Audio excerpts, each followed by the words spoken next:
days after the Taliban banned female students from university, dozens of women are now raising their voice against the administration. They're demanding their right to study further.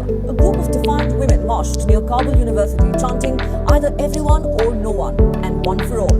The women protesters held banners saying education is our right and universities must be opened. این سال چهارم بود، سال سرنوشت ساز زندگی من بود. من قرار بود فارغ التحصیل باشم سال آینده به خیر و طبق رشته به یک بسط ایفای وظیفه بکنم. اما متاسفانه با دیدن اون مکتوب و با خواندن اون چند خطی که داخل از اون مکتوب نوشته بود، من فکر میکنم آرزوها خودم با دستای خود زنده به گور کردم و دیگه هیچ چیزی به جز نفس کشیدن به ما نمونده. ما مرده‌های نفسدار هستیم. Some of them were even turned away from campuses after the Taliban announced the suspension of universities for women across Afghanistan. The universities were on winter break when the ban was announced, but many students were at the universities to take their exams or were busy studying in libraries. کل چیز روی ما قطع کردن، کار رفتن، امام رفتن، همه چیز. حال پانتون ما یک امیدی داشتیم، تنها امید ما دخترمی پانتون رفتن بود که می درس بخونیم، تمام کنیم، هر دار روز یک دکتر خوب بشیم به جامعه خدمت کنیم. برام از ما گرفت. Women have received support from university professors. Several professors in Kabul, Dhaka and Kunduz universities have resigned in protest. Afghanistan's cricketers also are standing in solidarity with the women. Rashid Khan, the former captain of the national team, tweeted this post with the hashtag #LetAfghanGirlsKnow. The ban has been widely condemned internationally. The US says the Taliban are sentencing Afghanistan's women to a dark future without any opportunities. What they've done is to try to sentence Afghan women and girls to a dark future without opportunity. And the bottom line is that no country is going to be able to succeed, much less thrive, if it denies half its population the opportunity to contribute. And to be clear, and we're engaged with other countries on this right now, there are going to be costs if this is not reversed, if this is not changed. Echoing similar concerns, the German foreign minister on behalf of the G7 foreign ministers has said the Taliban are depriving women and girls in Afghanistan of everything that constitutes life itself. Frauen und Mädchen in Afghanistan dürfen nicht mehr nur nicht in Hochschulen. Sie dürfen nicht in Parks, sie dürfen nicht unverhüllt vor die Tür treten, sie dürfen nicht lernen. Die Taliban nehmen den Frauen und Mädchen in Afghanistan alles, was das Leben ausmacht. Und Leben ist mehr als nur zu überleben. Deswegen haben wir in der heutigen G7-Vorsatzerklärung auch klipp und klar unterstrichen, dass Verfolgung aus Gründen des Geschlechts, Verfolgung nur weil man eine Frau oder ein Mädchen ist, ein Verbrechen gegen die Menschlichkeit darstellen kann. The Taliban, meanwhile, have defended the decision, saying the ban was necessary to prevent mixing of genders. The acting higher education minister in a statement said, "We told the girls to wear a proper hijab, but they did not pay heed. They wore dresses like they were going to a wedding ceremony. Some of them were studying agriculture and engineering. This does not match the Afghan culture." But the protests seem to have divided the Taliban as well, yet united the rest of the Muslim world. A lot of Muslim countries have criticized the Taliban's ban. Saudi Arabia, the United Arab Emirates, Turkey became the latest Muslim majority countries to condemn the Taliban's decision to ban women from attending universities. Qatar too has expressed deep concern and disappointment with the Taliban administration over this ban. While the Taliban are facing heat and worldwide condemnation over this ban, there seems to be a divide within the Taliban administration on this issue. Sources say there were serious disagreements between the Taliban leaders over denying girls access to education. Afghanistan's acting interior minister Sirajuddin Haqqani is reportedly in favor of education for both men and women. Meanwhile, another Taliban leader promised good action to educate girls in the country, but the latest Taliban diktat stands in. The Lok Sabha has been adjourned Saturday. We'll take a reaction from Shashi Tharoor. The Congress saying the Bharat Jodo Yatra is the real reason. In fact, the Parliament will be adjourned quickly. Well, look, my concern is that Parliament is genuinely not being given an opportunity to discuss the most important issues of the country. We are looking at a situation in which this Parliament was convened for a 3-week session, which is really shocking. In 3 weeks, we have had a minimum of 5 weeks in previous winter sessions. Monsoon session, every session has been shortened. And instead of a Parliament that meets for a minimum of 150 to 200 days, we have a Parliament that meets 100 days.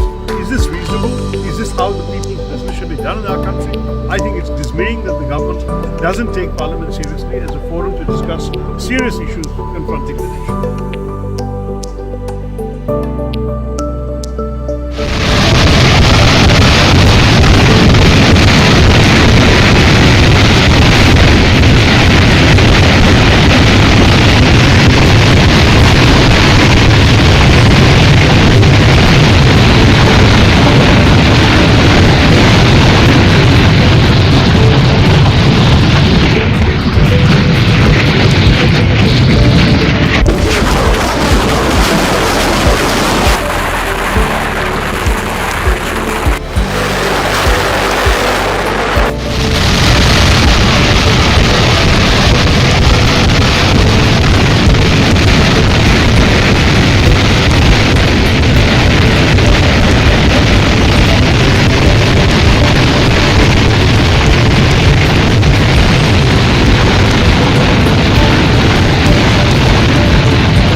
Tragedy in North Sikkim Seema area where a truck carrying 16 Indian Army jawans plunged into a gorge while travelling in a free truck convoy. These are first images coming in from the accident site in North Sikkim where the 16 jawans, that was 13 jawans and 3 junior commissioned officers or JCOs lost their lives in this unspeakable road mishap. Remember that Seema is in North Sikkim, not very far from the Indo-Tibetan border. This is where a large part of the Indian Army continues to stay deployed. These were border troops who were returning from a deployment headed to another place when this accident took place. 16 of them, a horrifying number, have lost their lives in this accident. The circumstances under which the accident took place are a little sketchy right now, but the terrain in the Seema area is replete with very sharp turns and extreme drops, precipitous falls on the sides of each road, and that's where this accident is.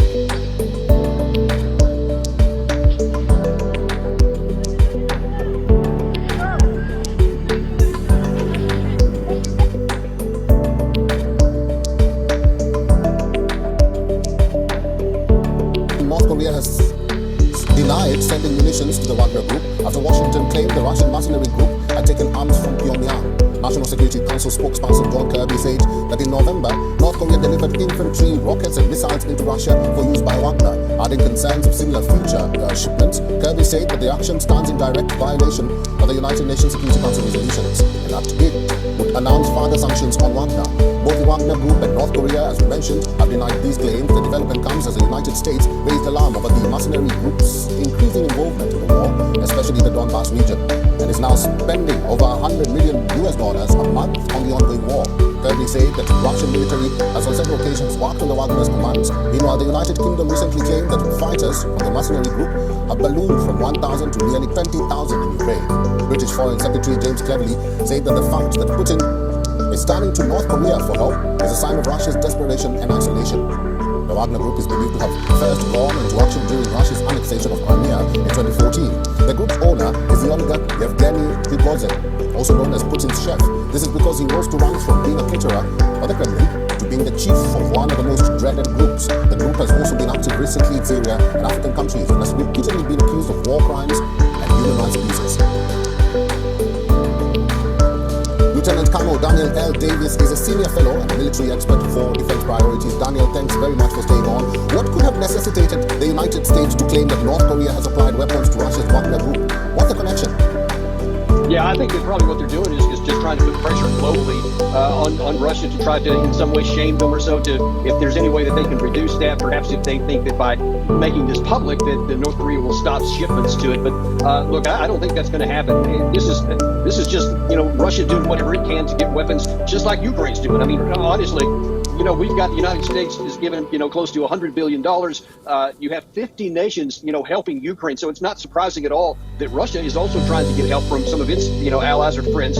You see that both North Korea and Iran in recent days has been given both drones and missiles. So there's nothing surprising about this, and I don't expect it's going to stop.